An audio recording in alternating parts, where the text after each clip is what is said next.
Curling now enters the Sports Weekend spotlight.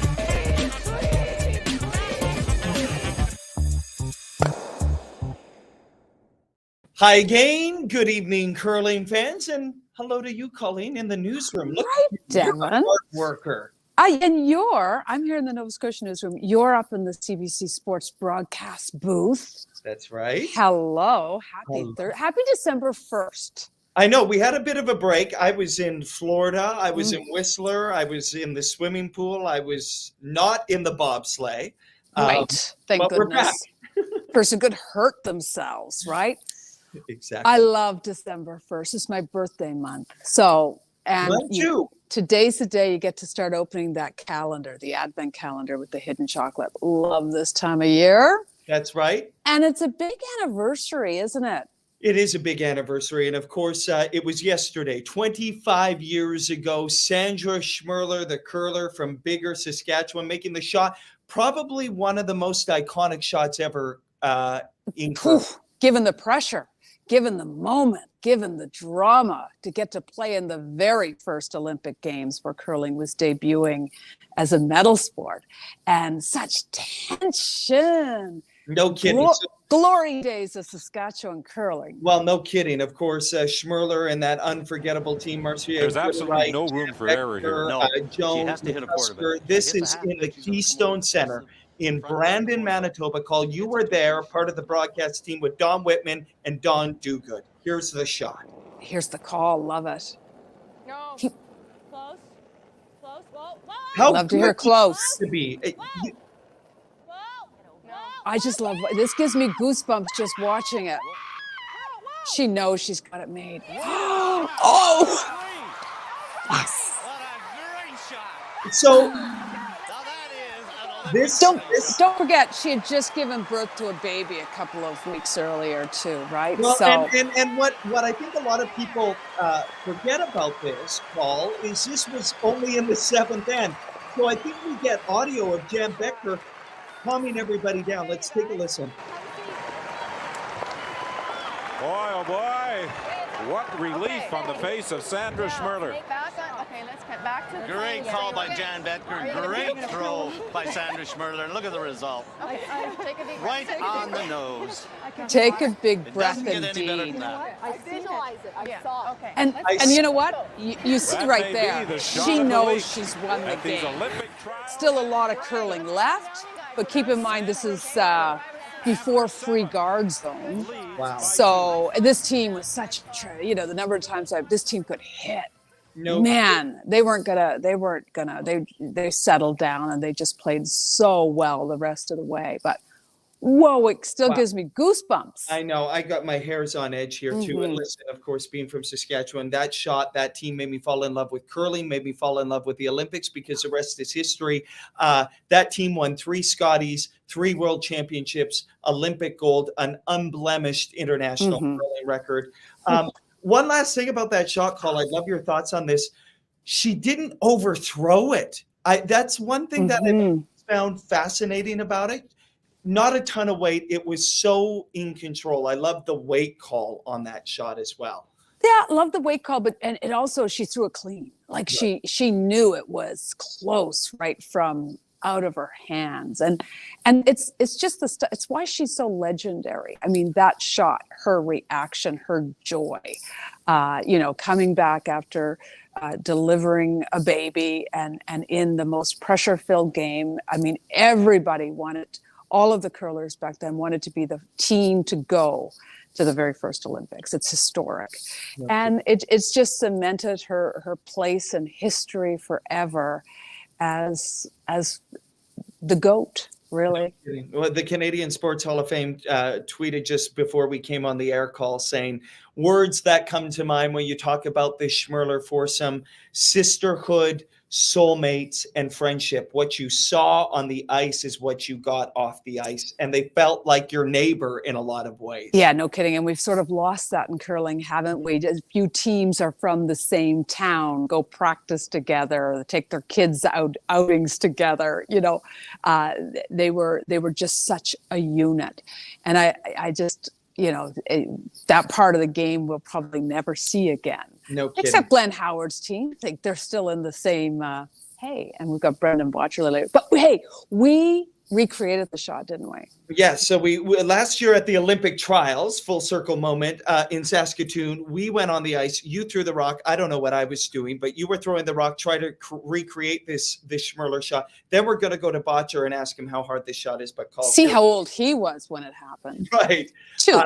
Here's you trying to recreate that shot on curling club ice with Right. not sharp rocks. Right. Those are my excuses. Let's watch. Recreating the legend Sandra Schmirler's famous Olympic trial shot. Hold on, I got it here.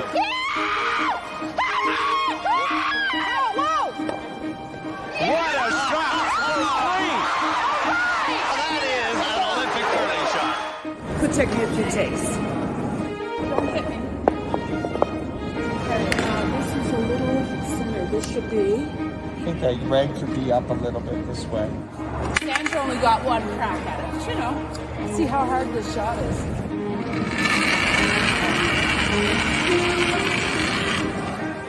I guess yes.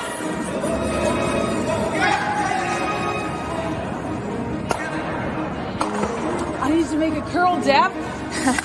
Oh my gosh.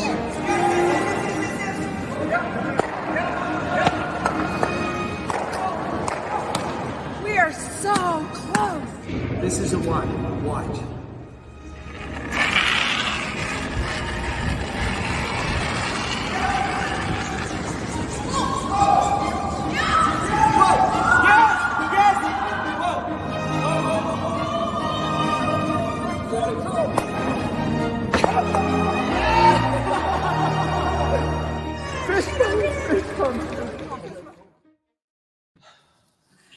Close enough. I had to get Owen Purcell's sweepers there. Remember, it was the Canadian juniors that were being played there.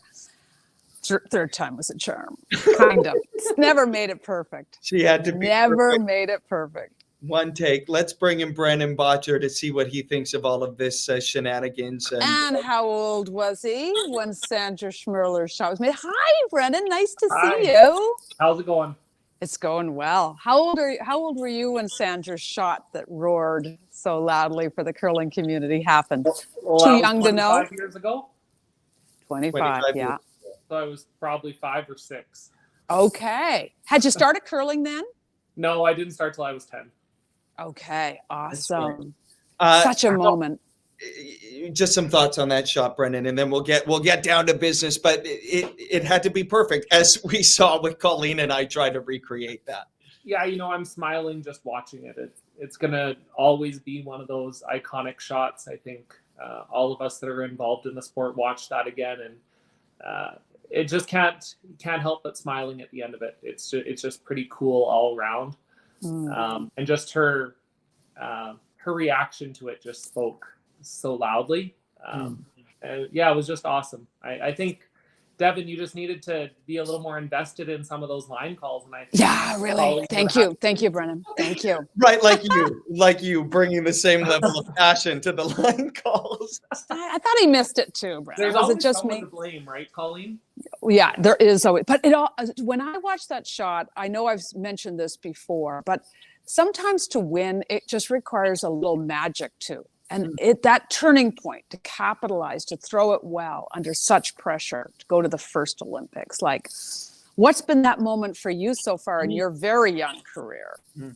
Yeah, there's always, those big shots. I look back to the one actually I made at the very end of that semifinal down in the Briar bubble to beat Matt Dunstone. It really wasn't our best game. Things weren't really going our way.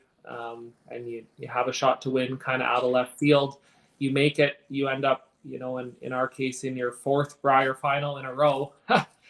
and that's all of a sudden the game you play lights out and you end up with the maple leaf on your back and, all those good, happy emotions that are associated with that. But no, it's awesome. I think in all of our careers, there's a handful of shots that you can look back and they're just so pivotal, right shot, right moment, no margin for error. And yeah, it's awesome. That just gave me goosebumps too. Listen, we've been dying to talk to you because we're so excited about your team. And tell us about the growing pains and the good and bad and the ugly of it so far. Mostly good, I know, but summarize. Yeah. So, I'd say it's been outstanding, year to date. I couldn't ask to be out there with 3 better guys on the ice, 4 better guys, including Paul. I think you put together a new team, especially us, coming from 4 separate teams. We're trying to build something that's a little bit bigger than each of us individually. And that takes a little bit of time. So, I think the expectation from some that, at this point in the season, we'd be, a whole pile of wins and 0 losses, probably wasn't very realistic. So I'm actually quite happy with where we are. Even in the last couple of weeks, I've been so happy with some of the practices we've had. I think we're going to have a great week next week out in Oakville. And, I think we're going to have a great, championship run, hopefully into the Brier again this year. You've had 6 events so far. You talked about practice. You have Paul Webster coaching you, who I think is a brilliant mind in the game of curling. Benny and I had a conversation, Brennan, and he said, you're doing things and you're tweaking things in practice, and it might not be perfect right now, but it's a long road to 2026. So tell me about that journey and what it's like to do some tweaking and figuring out, which may not, you may not have immediate success, but it's a long game, as you know. Yeah, absolutely. I think it goes back to a lot of the reasons why we formed this team, in some ways. We looked at the landscape here in Canada, and I think, we're not on par with a lot of those international teams. We're behind a lot of those international teams. So, the only way we're going to make some steps forward is to try and, do things a little differently. It would have been pretty easy, especially picking up those guys, to go out there and just try and make as many shots as we could out of the gate, doing it the way we had done it in the past. That would have been really easy. I think we would have had a whole pile of instant success. I'm not sure we would have moved the needle enough, to beat Nick and to beat Bruce and to beat those teams consistently. So, we brought on Paul, who's, keeping us accountable, facilitating some awesome conversations, is also super knowledgeable about curling, by the way. And, we're taking steps. We're trying to grow. We're testing new things. We're pushing each other a little bit. We're doing things differently. And that's been awesome. So I've actually really enjoyed the process, and I care a little bit less about, the wins and losses along the way. I'm hoping in 4 years this formula we put together can end up being quite successful. Nice. I love your honesty there too, where so often we don't want to admit that we've fallen behind a little bit, that everything's just fine. How, for a team that's been so successful individually, and the list of accolades for all of you is so long, how do you drop those egos and say, maybe we need to relearn a few things? Well, I think the only guy on our team that was probably on the best team coming into it was Brett, in all honesty. So I think for all of us, it was a little easier. But I think all of us, coming together, I think we just all work hard. I think we're all driven. I think we're all motivated. I think we're all held accountable. I'm just, proud of all of that. And otherwise, you don't have to play those international teams very many times to realize that, they're pretty good. And in a lot of cases, they're a little better. So you got to work hard and you got to keep pushing. And that's something we're going to continue to do. You guys have put together a brilliant documentary. I think there are more to come. I watched it. It's outstanding. The thing that caught my attention is what Benny Hebert said about parallels to you. Let's take a listen and let's get your reaction to that. Because I found stuff from last year, just total hogwash. He's such a great guy, total beauty. I would say actually, and people probably wouldn't think this, but I think I'm probably most like Brendan of our team. Our beliefs and the things we say, and even sarcastic. I'm a lot more vocal of it than Brendan is, but I think behind the scenes, if you get to know Brendan and the guy he is, he's hilarious. Great sense of humor, and obviously the one thing he's going to laugh at when I say we're most similar, he's going to say, "No, I'm way smarter than Ben." But he is. He's an engineer. He's a super nerd, but super fun guy to be around. Love to play golf with him this summer, have a few beers, and yeah, he's been a total treat. And so far on the ice, he's been great. Great to play with. He's a confident skip, and he calls you out on your bullshit. If he sees something, he's going to tell you, if right or wrong. which has been great and refreshing. And he's a great communicator, and he works really, really hard. Didn't see that you two were alike and aligned. That's interesting. You know, after we published that documentary, my mom called me, and that was the one thing she picked out of it too. She needed to get my thoughts on that quote, and you know, I actually think it's pretty honest. So I think there's two things there. I think Benny isn't necessarily the guy that you always see on TV either, and I think there's a lot more to him than.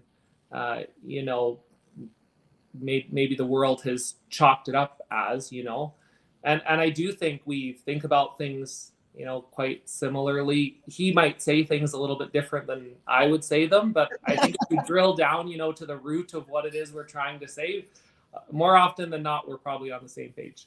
And is the nerd part a compliment, by the way? I would think it is, I've been called a lot worse than that, Colleen. Listen, are you missing mixed doubles with Bobby?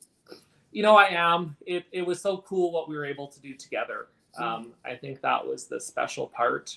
I just looked in the mirror, between our family, between my work, between this new men's team I'm putting together. How much energy do I actually have to split so many ways, right? And it's tough too, I think, in curling. Sometimes when you have an off weekend, you just need to be at home resting. Yeah. And if every off weekend you're playing another discipline of curling, are you really practicing as much as you need? Are you resting? Yeah. No, that's a fascinating thought. It seems to me like you guys are having fun, like you're enjoying this process. And I know, and I have felt that maybe that grind of the bubble and the weight of carrying the maple leaf and the briars and all of that can knock you around. It feels like there's you've got the new team, but it feels like there's some rejuvenation. Good word. Absolutely. I think anytime you start something new, it's pretty easy to go through a honeymoon phase, but I can only speak for myself. I'm having a blast. I'm really enjoying it. I think we all came from teams that were established for a long time too. It wasn't like any of us were coming from a team that was thrown together 2 years prior. Most of us were coming from, 1, 2, 3 year quad or 3 quad cycles, so a large chunk of time with the same group of guys. And now we're together, and gives you an opportunity to reinvent yourself a little bit, gives you an opportunity to learn a whole bunch from guys that you've been bashing your head against the wall against forever. And it's just been refreshing. I've really enjoyed it. Awesome. Well, it's nice to talk to you, because I think for especially junior curlers, any curler listening to this, to know that you can be as great as what you guys are and still have to find ways to get better and work at it the way you are is a really good lesson. That's our lesson of the day. Before we let him go, can we get your reaction? Did you see this video of the cracked block, Brendan? And I don't know if you've seen this, but this was going viral earlier this week. Team White posted this. They tweeted it out, said it was supposed to be a draw, and this is what happened. Have you ever seen that? Well, no, I haven't. I have probably thrown a few of those draws that have hit the boards hard enough that... Funny. Yeah. It sounds like the team is rock solid, and we will see you here in Oakville next weekend. I'll pop by and say hi to you guys. So thanks for making time, Brendan. Awesome. Thanks. I appreciate you having me on. Nice to see you. Great stuff. Candid as ever. Yeah, and I just like the message there that still lots of work to be done to catch up and to catch up with teams like Bruce Mowat, who just won another European championship. He did. That wasn't surprising, but on the women's side, what a surprise. And how wonderful was it to see Madeleine Dupont and her team from Denmark win. And we are bringing in late night in Denmark, Madeleine Dupont. Madeleine, there it is. The winning shot, the golden shot. Walk us through how you're feeling days later and how the team is feeling. I think it's very difficult to understand what just happened, especially for me who's been at it for 20 years or something. It's really been a while since I've had this kind of wild experience, because we've been in the middle of the field or the end of the bottom of the field for such a long time So being able to be in the playoffs again and just actually make it, it's so special. And I'm not even sure what I'm feeling because it's just overwhelming. Madeleine, does it make it sweeter for you that you have known, what it's like to be at the bottom? You've struggled, you fought. Does it somehow make it sweeter? Yeah, honestly, I think it does because I kind of been through it all. Like back in the middle of 2000, like 2005, 2006, we're just on a really good roll and had some great championships where we thought we were in the running of Olympic medals and stuff. And then suddenly everyone just kind of ran off. They became pros or close to pros. And suddenly we were just not in it anymore. And now I feel like we prevailed and just overcome all those very big challenges. I want to get to the celebration because I've seen some of the video and I know you guys have been soaking all of this up. But Madeleine, walk us through how you did it. I understand 1 in the 10th and then you stole the victory. So walk us through how you guys were able to steal this European championship. Yeah, it is crazy, isn't it? I know that we talked about just before the extra end, not lots of words were said, but I know that we said people steal all the time in extra ends. It happens all the time. Mm-hmm. So I think that's just what we needed to hear again, that this is not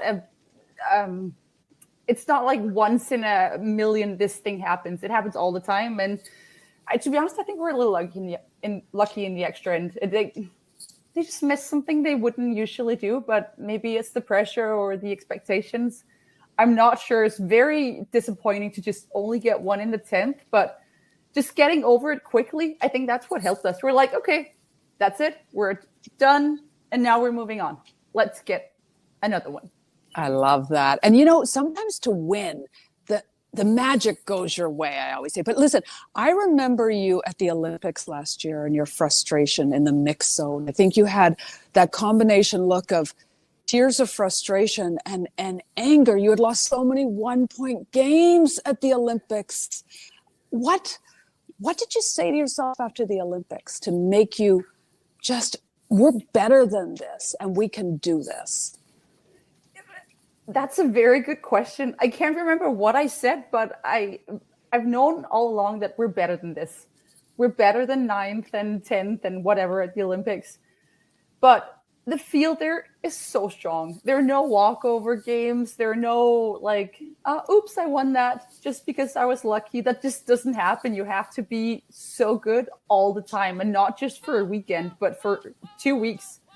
And I don't know what I said. I just remember thinking I want more than just being 9th at the Olympics. We're looking at some of these highlights now, Madeleine. Your team went 10-1 through the round robin. You had it going. It seemed like you were so in control. Maybe as we watch some of these highlights, can you walk us through? It looks like you were communicating well. These line calls were brilliant. Walk us through how you were able to really guide this ship to victory. You were consistent from start to finish. I know one of the biggest things that changed this week was that we all played well at the same time. It sounds maybe silly, but it doesn't happen that often that all 4, or in our case, 5 players just hit the right note at the same time. It just doesn't happen all the time. And sometimes I've struggled a lot with, many kinds of shots. And Matilda, our third, has struggled. And this week, I don't know what happened, except our expectations were super low. But I just know we just all did what we knew we could do this week. I don't know how. I just know we expected nothing. So maybe that's the key. Yeah, I think not focusing on outcome and expecting nothing takes the pressure off you. You just might have solved the magic mystery to success in curling right there. I just love your this win in the Europeans for you. I can't tell you how excited I was that you won this, because you have been at it a long time, always knocking on the door, and you finally just kicked it in. Way to go. Finally. Well, it can happen. Even at my age, it can happen. Madeleine, what does this mean moving forward in terms of confidence and knowing that you understand the level you have to play to get to the next level? Honestly, sometimes you have to see things to believe them. And for a while, I probably stopped believing it was possible because, we were really good in 2007, 8, and 9, but after that, it's just kind of been a long time with not great results.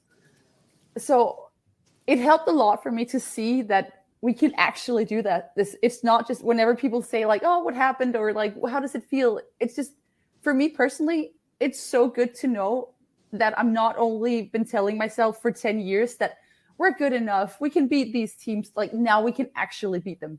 Nice. And I know, I just know we're good enough now. I've been saying it to myself for a while, but now I know it's not just fake news in my head. It's actually. Yeah. Well, speaking of news, what was the reaction back home in the headlines? Did people did the news and the country celebrate this win? I really want to say yes, but Denmark played the World Cup the same day, so it was just buried in World Cup news, which is fair because soccer is such a big thing here, and everyone was excited for Denmark, France, and we were excited. But that's the fun thing. Like what I can tell you is that I had a conversation at work on Monday with two of my colleagues in an email conversation, and one of them writes to me, "Oh, I'm so happy for you, congrats." Well, what the other one writes, "Is it your birthday?" And the first one says, "Didn't you see the news?" And she said, "Wait a second, let me just Google." And then she's like, "Oh my God, I didn't even know." So that's kind of how it's been. Wow. The people who know us, they've noticed, but everyone else, it's just been quiet. I love that even more because what you do sometimes in anonymity back in your home country, and we know it's great, but yet you love the game so much, you just keep at it. So anyhow, bravo to you. Bravo. Thank you. Can't wait for the Worlds. Yes. No It's gonna be pressure. exciting. Don't forget, go in with low expectations. Yeah, I'll expect to lose it all. It's late in Denmark, Madeleine. Thank you for staying up and doing this, and congratulations once again. If they weren't paying attention in Denmark, we were watching here in Canada, so well done. Thank you. Thank you. Wow. No expectations call. It's the new thing, isn't it? And just, since we opened with Schmirler's shot and the magic of that, I mean, when you think of Madeleine Dupont and everything going right for her, and the magic happened and she can't explain it and they had low expectations. Again, between Brendan Bottcher's lessons and now Madeleine Dupont's, this is a masterclass in how to succeed, I think. Wow, and she's been at it for a long time, as you said. 3 Olympics, you lost count of how many world championships she's been, and if you can see it, you can believe it. So they've done it now. So congratulations, and of course you see the comments rolling in. We always love to hear from you, curling fans. Congratulations to Madeleine and the Denmark team. They still have to win the world. Maybe psychic, maybe European championship call. It's a huge thing. And I don't know that it's a sign of a changing of a guard or anything like this. But it's just awesome to see the new Scottish team played really well for the women, winning the bronze. It's just a different look at the top right now. No kidding. Okay, let's get into the mixed doubles world because we have another mixed doubles Super Series stop, number 4 of 5, as this series winds down. And of course, Laura Walker and Kirk Muyres, they've played in finals. They've been competitive. They've looked great. We talked to Laura. Now we get to talk to Kirk. Hey, good to see you, Kirk. How are you? Good. How are you guys doing? Good. Listen, we opened with Sandra Schmirler's big shot because it was the 25th anniversary. So how old were you? Were you old enough? And what did it mean for curling in Saskatchewan? Oh, man. Schmirler, the legend from Bigger, right? I don't remember watching the game. I don't remember the shot. I'd have been like 6 or 7. So I don't remember specifically it, but I mean, she was bigger than life and she's grown even bigger than that today, right? It's pretty neat to see her legacy live on, but she is Saskatchewan curling and we're proud as we can be of those 4 women to go off to Nagano and win it. No kidding, Kirk. I actually tweeted that today, that it's incredible all these years later how alive she is in the minds of Canadians, and I think that speaks to the legacy you talk about. So you're in Winnipeg? It's nice and warm today in Winnipeg. You believe me? No, not quite. He knows better. How are things going? You know what? We haven't played yet, so we just went down to the rink and just saw the lay of the land, the ice. It looks great. The field, I think the field is the best one yet so far. So I mean, there's no free bingo spots this week. I guess if you don't see any free bingo spots, you might be the one. So maybe we're the free bingo spot this week. But I mean, the field looks amazing. The ice looks great. It's going to be another great event. It's exciting to see these events just kind of continue to climb and get better and grow and give the mixed doubles athletes that best on best competition that we need to get better, right? Okay. I think that's the biggest thing with this is we need that continuous best on best so we can continue to rival and go after each other and slowly continue to get better as the years progress. So pretty exciting. Laura and I can't wait to get going tomorrow. It doesn't start very easy. We play Bottcher at Muyres in the morning, so we'll see how we fare against two of the best curlers in the world. Trial by fire. You look fresh, Kirk. It was interesting to hear Brendan Bottcher talk about stepping away from mixed doubles and having some time to actually think about what it is you're doing. You did the reverse. We talked to Laura about it, but how has this been for you juggling life and work and curling and your schedule? Are you feeling like it was the right move? You know what? Right now, absolutely. I'm missing a little bit of like being at some of the events and being around all the people and the friends and that sort of thing.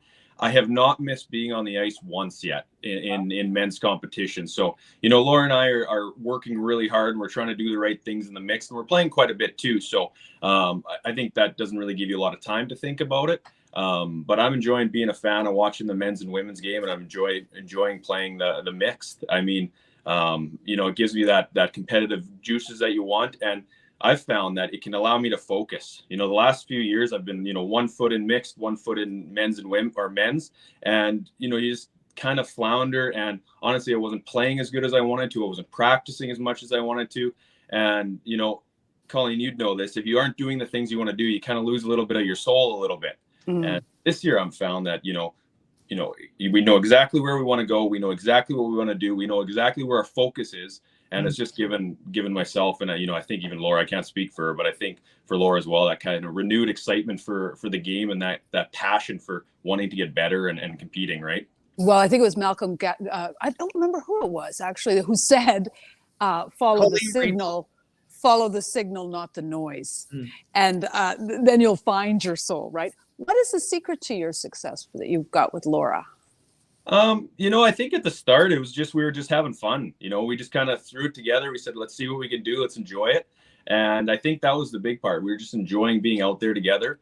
And then I think naturally we have this, this natural chemistry and this communication that we can have back and forth, whether that's between shots, whether that's during shots, whether that's before and after games, after weekends. And I think that allows us to communicate so well. And in mixed, when there's only 2 people out there instead of 4, having that communication and knowing what's going on the ice, whether that's with your competition, what's happening with the ice, what's happening on the strategy piece, having the 2 people that are talking like 4 people out there can really make you, go far. And I think that's been the biggest success for us. And then now we're hoping to take that little piece plus working extra hard to hopefully bring us to where we want to go in a few years. I just mentioned that this is stop 4 or 5 in the Super Series. What do you think of it? What are the curlers talking about? Because I know Jay Allen and Wayne Tuck and the brains behind this operation really want to grow this.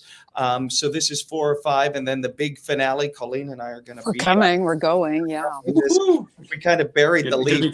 We did. We think it's the lead. Kirk, I'll let you know this so you and Laura can start party planning. We're going to be there for Colleen's birthday. It's my birthday. 16th. Yeah. 35th, Colleen? That's exactly right. Yeah. You're always so good, Kirk. Good. I love them. We should have them on every night. Right. What is everybody saying about this? Because we're really trying to grow this, aren't we? Well, yeah, absolutely. And first of all, like Jay and Wayne and for them taking this on and spearheading it. That's a huge undertaking. So like the players first and foremost are super, super grateful for them taking it on, for CBC for giving the support for this kind of new entity and this new discipline as well. Right. So like the athletes are just incredibly grateful. That's like first and foremost. The second piece is it's just been a lot of fun, right? We finally have a dedicated high elite tour that we can go play on week in, week out to get better. Yeah. There isn't one athlete in the world, especially mixed doubles athlete, that doesn't love that. So the players are loving it. Their players are loving being able to go on the road, play against high level competition, grind it out against each other, try to get better, go to the next week, do it again. But the biggest one was we're just so grateful for everyone kind of taking that on and pushing the sport forward. I think there's so many good things that curling has to offer, but also the mixed doubles discipline that has to offer. And when you can continue to drive that forward and continue to get, the big entities around it supporting it, getting more eyes on the game, I mean, it's just going to grow it more and more. And I think that is going to be exponential in the next few years once it kind of keeps rocketing up in the right direction. Awesome. Yeah, I'm sure is a fun sport to watch. Love it. Yeah, Good luck it's this just weekend.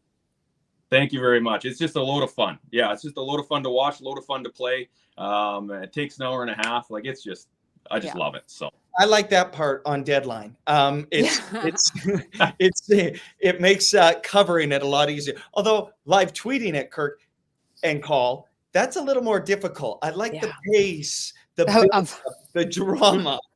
The other thing is you always need two stories because you never know who's going to win. Even when it looks like one team's going to win, and after the sixth, then it could be totally different after the eighth.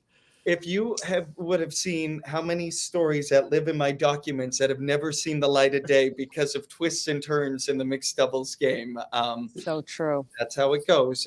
So you've got this one. Of course, everybody's going to be jockeying for their ticket to the big event. You see it on the bottom, December 15th to the 18th in Brantford. We know Kirk and Laura are going to be there because they've been so good so far. Got to get that win. Got to get that breakthrough. Maybe in Winnipeg, Kirk. That's right. We've been close. We've been knocking at the door. It's time to win one. It's always you got to be in them to win them.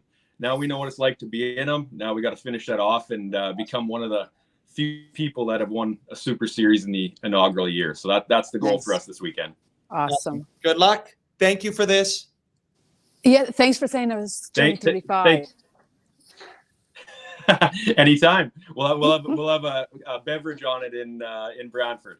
Okay. Well, see you. Deal. As we said, go ahead. You have a thought.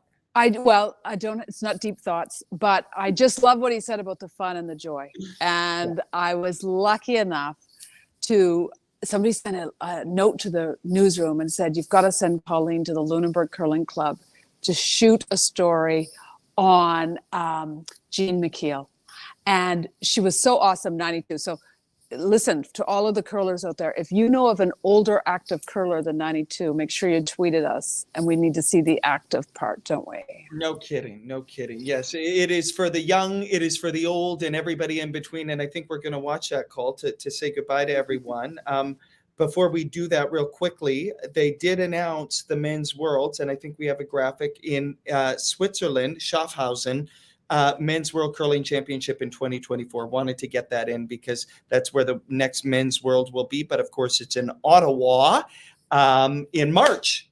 So, but 2024, that curling show in Switzerland sounds pretty nice. But before that, Brantford for your birthday. Right. Super Series. But of course, you said it. You caught up with a 92-year young curler. So we leave you with this. And if you're 80, think about starting the sport like Jean did. See you next time. How often do you come to the curling club? Tuesday and Thursday every week. Jean McKeel's pulling into the parking lot at the Lunenburg Curling Club. And you took this up late, did you? When I was 80. If you didn't know, taking up any sport at 80 is just not common. What do you like about curling? I just love it because I'm not one of these people that can sit still and do nothing. Get in there. Let's see how good you are. But here she is at 92, going strong. Game time. She's playing second stone. One of her teammates, Haley Ollenbach, is 31. She and Jean are sweeping the rock. Haley is the youngest on the ice, and Jean, 61 years older, is still leaping over rocks. Nice hopping over the rocks. I want to know if I'm the oldest woman in curling. She just might be. What makes her so spry? Maybe a couple of things. Exercise being one. During the summer, she golfs every day here at the Blue Nose Golf Course. She took golf up at 76.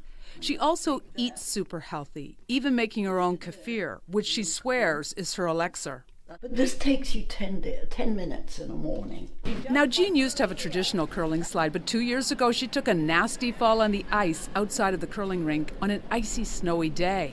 It left her with a broken jaw and a broken finger, and while others might think of throwing in the towel, not Jean. Nice shot, Jean. Because her broken finger didn't heal properly, she simply switched to stick curling. Give this up? Never. Absolute joy, because I've got a lot of friends here, and when you're alone, you need friends. And some of the people here have done absolutely amazing things. By the way, can she shoot? She does. Put us behind the 8 ball all the time. That's a nice shot. Tell me what you think of Jean. She's amazing. Even for her age, or whether she's young or old, she's just an amazing person. Amazing, yes. And for Jean McKeel, age is truly just a number. Colleen Jones, CBC News, Lunenburg.